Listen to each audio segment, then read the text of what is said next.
Bonsoir à tous, ravi de vous retrouver pour une nouvelle vidéo de Liberty Trade. Cette fois, c'est la récap de la deuxième semaine du mois de février. On va regarder ensemble ce qui s'est passé sur le compte et quelques trades. Je vous parlerai notamment du DAX 30. A tout de suite.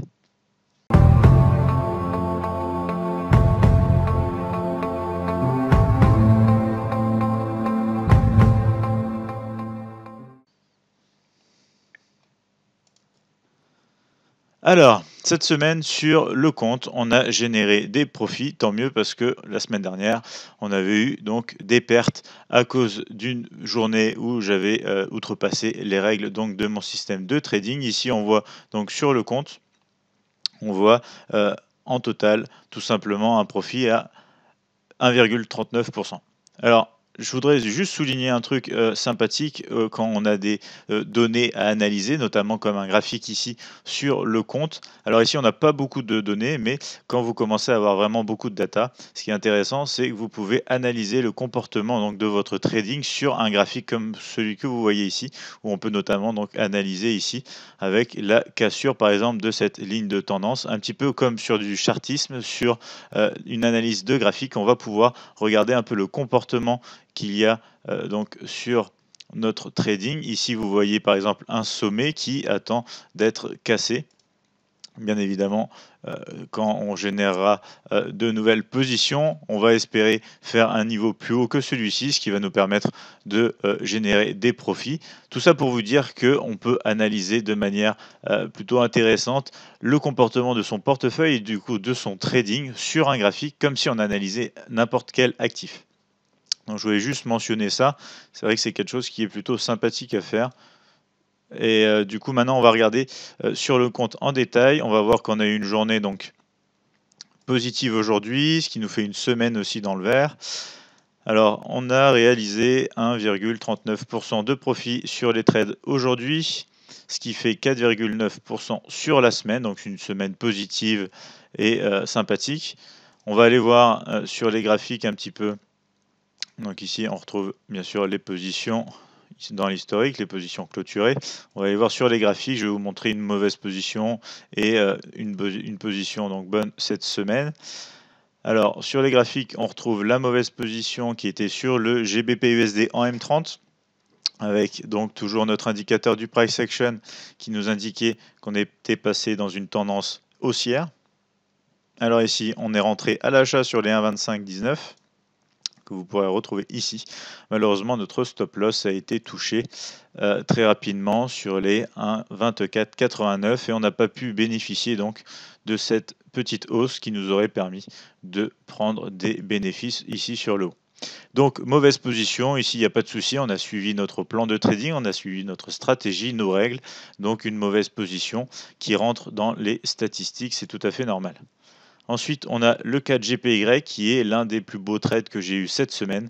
En effet, on a eu donc un short sur le niveau ici des 86,38 avec une première prise de position très rapide, de prise de profit, je veux dire très rapide sur les 86,16 et ensuite on a attendu les 85,37 pour prendre une autre partie de notre trade et on a fini par tout clôturer sur ici le remontée donc du cours sur les 85,40. À noter que l'indice, donc l'indicateur pardon, de tendance était bien évidemment dans le rouge, ce qui nous a permis de prendre cette position à la cassure du price action ici sur les 86,38.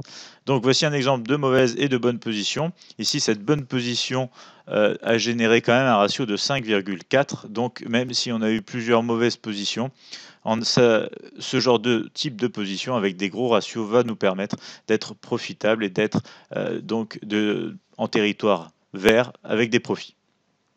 Donc voici ce qu'il faut rechercher dans un système de trading, c'est véritablement un ratio de risk-reward intéressant et favorable pour que même dans des mauvaises périodes, on va accumuler pas mal de mauvaises positions, ben on va pouvoir avec quelques positions revenir au break-even à zéro, voire même en positif. Et du coup cette semaine, c'est ce qui s'est passé. On a eu des mauvaises positions, mais des bonnes, et le mix des deux a tout simplement généré des profits. Donc on est plutôt bien sur cette semaine. Alors, je voulais aussi vous montrer et du coup vous parler du DAX 30. Je vous avais dit que j'étais en train de développer un algorithme de trading et j'ai peut-être le moyen de commencer à trader cet algorithme de trading de manière manuelle, étant donné qu'il n'est pas encore fini.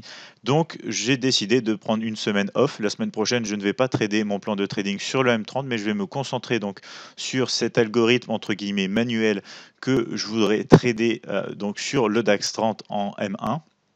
Et je vais vous montrer par exemple 2 positions que j'ai prises cet après-midi donc sur un compte démo, tout simplement pour m'entraîner et pour voir la faisabilité, parce que quand on teste un plan de trading ou une stratégie, il faut bien évidemment tester la faisabilité. Est-ce que c'est possible de prendre position au moment souhaité et est-ce qu'on peut gérer facilement ce trade, etc., etc. Donc, je vais vous montrer un exemple, à savoir que la semaine prochaine, du coup, je ne traiterai pas sur ma stratégie M30, mais je ferai l'historique donc du DAX 30 avec cette approche. Et du coup, j'espère pouvoir avoir un historique intéressant et avoir déjà quelques données pour pouvoir voir si je vais pouvoir commencer à trader le DAX 30 très très bientôt. Ici, je vais vous mettre donc une petite vidéo que j'ai enregistrée, que ce n'était pas vraiment prévu, mais je me suis dit que ça serait intéressant pour vous montrer un petit peu l'approche qui est quand même différente donc de l'approche des breakouts que j'utilise sur ma stratégie en M30. Et je vais vous commenter ici. Ah, attendez, je vais l'ouvrir. Voilà. Je vais vous commenter ici les positions donc, qui ont été prises. Voilà. Alors on se retrouve sur le DAX 30 en M1. Ici c'est une position qui a été prise juste ici. Alors attendez, je vais l'entourer. Voilà, juste ici avec la flèche bleue, à savoir que juste avant, il y avait eu une mauvaise position. Donc c'est bien évidemment un système réaliste, hein, il y a des mauvaises et des bonnes positions. On va voir un petit peu ça ensemble. Donc voilà, première donc, position ici, enfin première position négative, deuxième position prise ici à l'achat. On a déjà pris un premier objectif à peu près ici. De toute façon, après, il y a un petit récapitulatif de la position. Et ici, on est en train de trailer notre stop pour essayer d'engranger un maximum de profit tant que l'indice évolue dans le sens de notre position. Donc ici, on va laisser faire un petit peu la vidéo. Je vais quand même avancer pour que ça aille un peu plus vite. Donc voilà, ici, je continue de trailer mon stop. Ici, ça commence à corriger un petit peu. On va voir que le stop est un petit peu remonté et on finit par se faire sortir donc avec le trailing stop. Et après donc je vais vous mettre un petit peu voilà le récapitulatif de la position.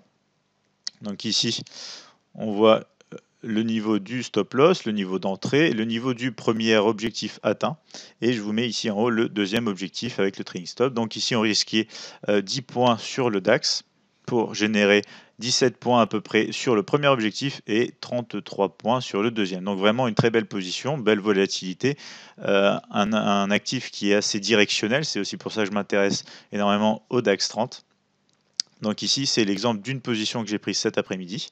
Il y en a une autre qui suit donc dans la vidéo, voilà.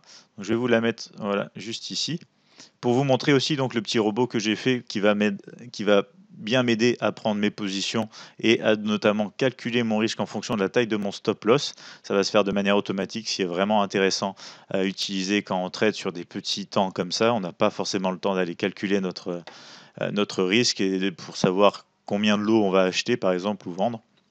Donc ici, ça se fait tout seul. Vous pouvez voir juste ici qu'on a eu une prise de position automatique. On est rentré à l'achat grâce au petit robot que vous voyez donc juste ici.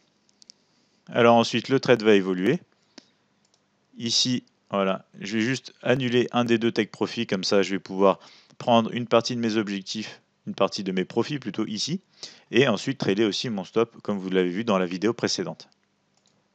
Donc ici, on va se rapprocher au fur et à mesure, voilà, je vais rabaisser un petit peu mon take profit pour être sûr d'être exécuté.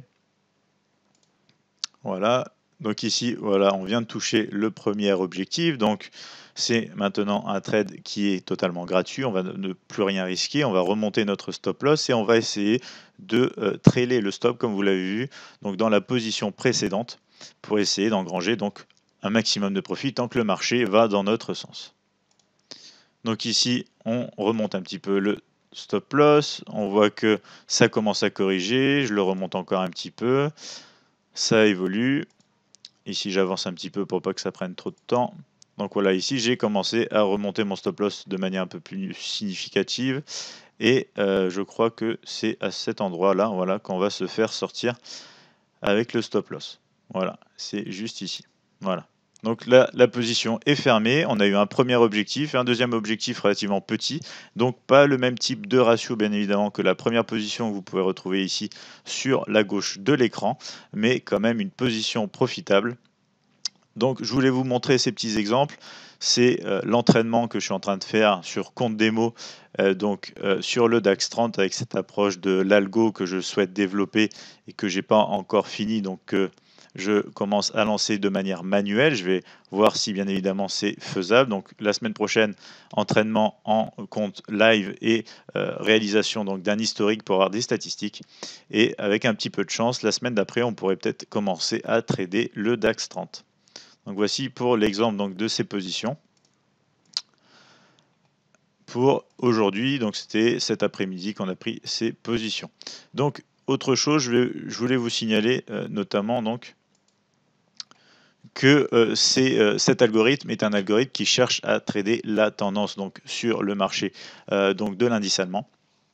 Et je compte faire en fait cet historique, du moins une partie, parce que c'est vrai que ça va être très très long à chaque jour sur une unité de temps aussi petite. C'est vrai que ça va demander beaucoup de temps.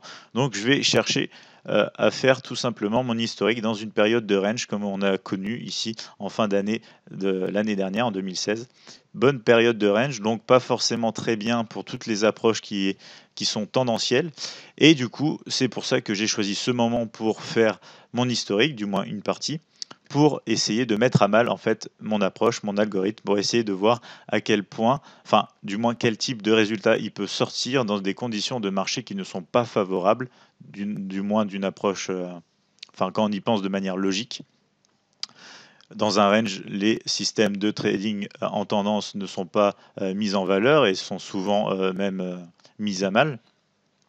Donc on va essayer de faire un historique dans cette période pour essayer d'avoir des résultats qui vont être très réalistes, qui vont même normalement représenter une mauvaise période pour cet algorithme, mais au moins on aura une idée de son comportement, de ses résultats, de ses statistiques. Et c'est aussi une solution de savoir à peu près de manière très rapide quand même, de savoir si ça a un réel potentiel de trading, une espérance de gain positive et le drawdown, etc. Toutes les statistiques importantes à savoir. C'est vrai qu'on peut les obtenir peut-être de manière un peu plus rapide en utilisant des périodes dans le passé en fait où on sait que notre algorithme, ou du moins son approche fondamentale, serait mise à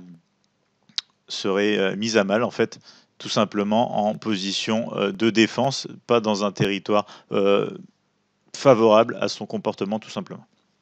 Donc voilà, c'était aussi une petite astuce que je voulais vous partager. Si vous avez des systèmes de trading en tendance, essayez de les, sauf si bien évidemment vous avez le moyen d'analyser de manière très certaine et objective les ranges dès qu'ils se présentent. À ce moment-là, vous les sortez donc de votre analyse puisque votre algorithme ne va pas trader dans ces périodes-là. Pour ma part, je souhaite mettre à mal et tester mon algorithme dans ce genre de période pour savoir un peu dans le pire des cas, un peu comment il va réagir, qu'est-ce qui va se passer au niveau du drawdown, au niveau des pourcentages de taux de réussite, du risque que je vais prendre, comment mon portefeuille va être impacté par ces passages et essayer un peu de savoir tout simplement à quel niveau cet algorithme, cette approche est profitable. Donc voilà pour cette vidéo, j'espère que ça vous a plu. N'hésitez pas à la partager et à liker la vidéo. Je vous retrouve très bientôt. En attendant, je vous souhaite une excellente fin de semaine et un bon week-end à vous tous.